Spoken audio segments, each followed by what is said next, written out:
अभिनंदन है। अहो भाग कैसे आना हुआ। नंद बाबा कहते महाराज जी हम आपका कर देना इस बार भूल गए थे, वही चुकाने के लिए आए हैं। कंस ने कहा कोई बात नहीं है हे नंद, देर सही पर भला आए तो। वैसे महाराज इस बार कर देना कैसे भूल गए, क्या कार्य पड़ गए थे। नंद बाबा कहते हैं कि महाराज जी मेरे घर इस बार लाला ने जन्म लिया है, इसी वजह से महाराज मैं कर देना भूल गया। कंस ने कहा आपके घर लाला, यानी आपके यहाँ यशोदा मैया को लाला हुआ है। नंद बाबा मुस्कुराते हुए कहते हाँ महाराज मेरे घर लाना हुआ है, मेरी पत्नी को। कंस ने कहा वाह चौथे पल में पुत्र, बहुत बहुत बधाई हो, जाइए मथुरा घूम लीजिए। महाराज कंस से दूर होते हैं। नंद बाबा सीधा कारागार में जाते हैं। कारागार में जाकर के वसुदेव जी से मिलते हैं। वसुदेव जी ने सभी की कुशलता पूछते हैं, गोकुल की कुशलता पूछते हैं। नंद बाबा सबकी कुशलता बताते हैं। महाराज बताने के बाद में कहते हैं हे मित्र मेरे यहाँ लाला ने जन्म लिया है। वसुदेव जी ने भी बधाई दी कि बहुत बहुत बधाई हो, आपके यहाँ लाला हुआ। इधर महाराज कंस अपनी बहन पूतना को बुलाते हैं। पूतना को बुला करके कहते हैं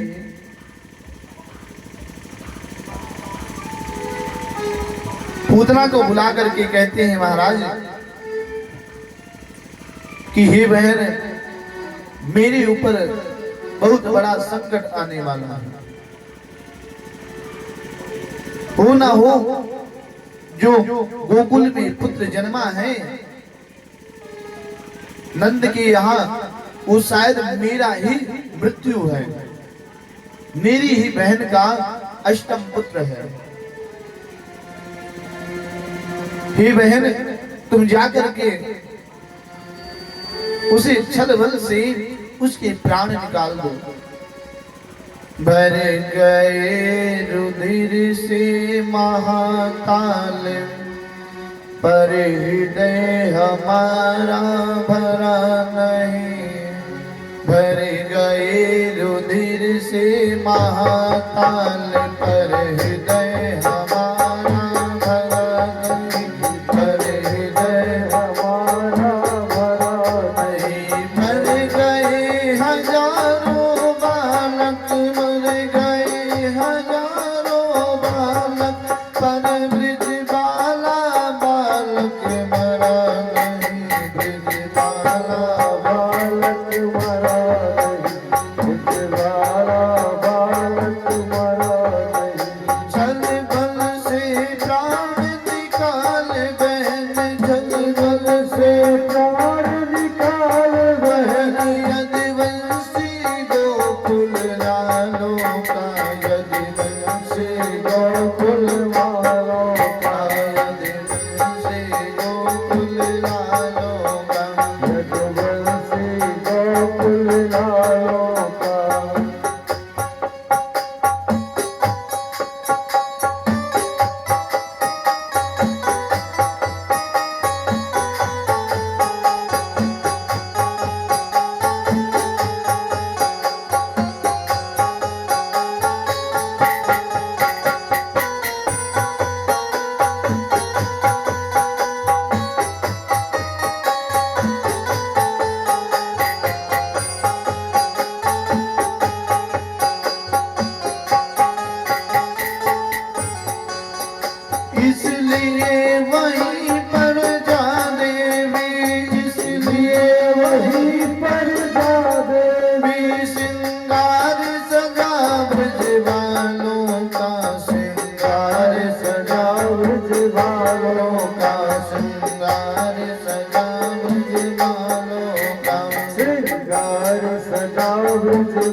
लालो का, यदुवंशी गोकुल लालो का।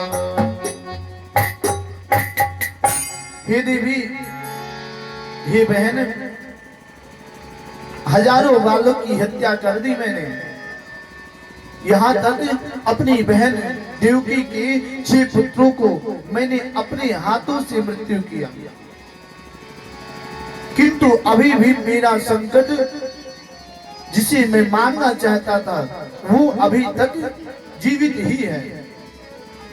किसी प्रकार से जाकर के तुम गोकुल यदुवंशी जो भी लाल हो, सभी के प्राण हरण कर लो, जिससे मेरा संकट दूर हो जाए। महाराज पूतना ने आज्ञा प्राप्त किया और गोकुल की तरफ चल देती है। इधर मानो वसुदेव जी को जैसे आभास हो गया हो कि गोकुल पर संकट आने वाला है। वसुदेव जी ने कहा, हे नंद बाबा, आप शीघ्र ही गोकुल लौट जाइए, क्योंकि हमें गोकुल पर बहुत बड़ा संकट आने वाला है। आभास हो रहा है। महाराज जैसे इतना वसुदेव जी के वचनों को सुनते हैं, नंद बाबा तुरंत ही गोकुल के लिए प्रस्थान कर देते हैं। हरि जगाम शरणं वृत्ता गम संवृतः। नंद बाबा हरि शरणम का मंत्र जाप करते हुए महाराज गोकुल की ओर बढ़ते हैं। इधर कंस के द्वारा भेजी गई पूतना पहले ही पहुंच चुकी थी। मायावी रूप धारण करती है, इतना सुंदर रूप धारण करके, और देखती है कि सारी गोपियां बधैया लेकर के नंद भवन की ओर जा रही है। उन्हीं के बीच में महाराज वो भी हो जाती है, दिव्य स्वरूप बना करके नंद भवन में पहुंच गई। जैसे गोपियां नाच गान कर रही थी, उन्हीं के साथ वो भी नाचने गाने लगती है। अचानक से उसने कहा, हे मैया यशोदा, बहुत बहुत बधाई हो, किंतु मेरा कोख, मेरा आंचल अभी भी सूना है। हे मैया, अगर हो सके तो अपनी लाला को मेरे आंचल में कुछ देर के लिए डाल दे। मैं भी अपना आंचल कुछ देर के लिए हरा भरा देखूं। आपके लाला के जैसा किसी का लाला नहीं है। अगर हो सके तो मुझे ये लाला कुछ देर के लिए दे दे। यशोदा मैया पुत्र के अपार हर्ष में महाराज उसकी माया भी कोई समझ नहीं पाया।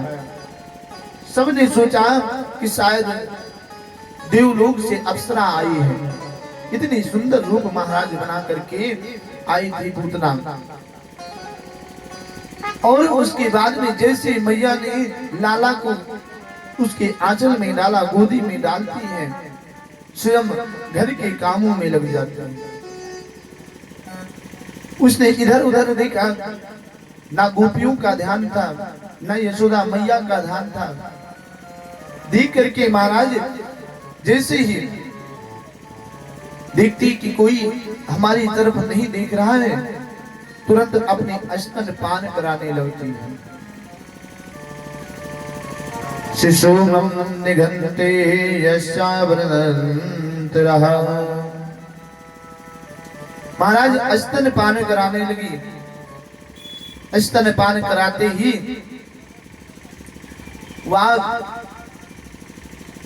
भगवान ने उसके दुग्ध पान करने लगते हैं। विज्ञम यावाल व्रजन्ते चरचरायस्य नीलमेक्षणः। भगवान ने पूतना को देख करके महाराज अपने दोनों नेत्रों को बंद कर लेते हैं। कुछ संतों ने लिखा कि दुष्टों का विनाश का शुभ आरंभ हो रहा है, इसलिए मानो भगवान मंगलाचरण कर रहे हो। दूसरे संत ने लिखा महाराज कि नेत्र बंद करके मानो भोले बाबा का ध्यान कर रहे हैं भगवान। कि हे बाबा, जिस प्रकार से आपने हलाहल विष का पान किए थे, उसी प्रकार से आकर के ये पूतना मैया के भी विष का पान कीजिए। तीसरे संत लिखते हैं कि सूर्य और चंद्रमा भगवान के दोनों नेत्र हैं। वहां अपने दरवाजे बंद कर लिए पूतना को देख करके। चौथे संत लिखते हैं कि नेत्र दृष्टि पड़ जाने से इसकी माया कहीं निवृत्त ना हो जाए महाराज। इस वजह से मानो भगवान अपने नेत्र को बंद कर लिए। पांचवें संत ने लिखा कि वासना को कभी देखना नहीं चाहिए, इसलिए मानो भगवान अपने नेत्र को बंद कर लेते हैं। पूतना ने सामान्य बालक समझ करके महाराज भगवान को उठा लिया। पूतना ने पहले तो विष का दुग्ध पान कराया और फिर उसके प्राण ही भगवान पान करने लगते हैं। सामंच मंच मलिंते प्रभाषणे निष्मानं मान खिलंत जीव मरमणे विवित्रे नेत्रे चरणो भुजो मोह यस्यं प्रियंत्रे शिक्तिय हृदयः। महाराज पूतना के जैसे ही भगवान प्राण हरण करने लगते हैं कि पूतना बड़े जोर से चिल्लाती है, छोड़ दे छोड़ दे। भगवान ने कहा कि मौसी जी, पहले तो हम किसी को पकड़ते नहीं हैं, और अगर पकड़ लेते हैं तो फिर किसी को छोड़ते भी नहीं है। भगवान कभी किसी को पकड़ते नहीं है जल्दी। आप पूजा पाठ करते हैं, है ना, जब तक भगवान का मन नहीं होता, प्रसन्न नहीं होते आप पर, तब तक आपको सहारा नहीं देते हैं। जब राम जी सीता मैया का पता लगा रहे थे, खोज लगा रहे थे, ढूंढ रहे थे, रावण हरण करके ले गया था, तो ढूंढते ढूंढते महाराज हनुमान जी से उनकी भेंट होती है। हनुमान जी भी माया का रूप धारण करके, ब्राह्मण का रूप धारण करके आए। आने के बाद में महाराज उन्होंने कहा, अनेक प्रकार के प्रश्न करते हैं। राम जी प्रेम पूर्वक सारे प्रश्न का उत्तर देते चले गए। जब हनुमान जी को पता चला कि ये कलांतर त्रेता युग अवतार राम जी हैं, अयोध्या के राजा दशरथ पुत्र हैं, तो उन्होंने कहा कि प्रभु, मेरे स्वामी, मेरे महाराज सुग्रीव आपकी ही प्रतीक्षा कर रहे थे। हे प्रभु, आप चल करके उनसे मित्रता कर लीजिए महाराज। लक्ष्मण जी ने कहा, आपने क्या कहा? हनुमान जी कहते हैं, हे प्रभु, आप चल करके विनम्र निवेदन है कि उनसे आप मित्रता कर लीजिए, वो आपकी ही